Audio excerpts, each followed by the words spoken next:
The city of Ellsworth voted to grant Sanctuary Inn on Birch Avenue a business license following a public hearing.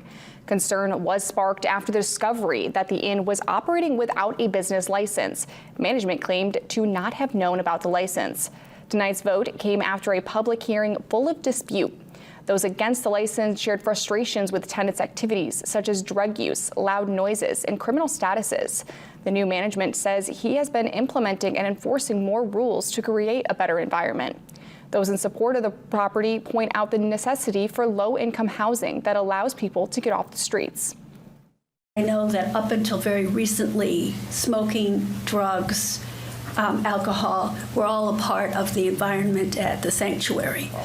It's not easy for everybody to get the treatment that they need, but there are a lot of people right now in your community that are. And the sanctuary has actually been a big help for that. If we lose that sanctuary, these people aren't going to be able to continue to be a positive person in the community.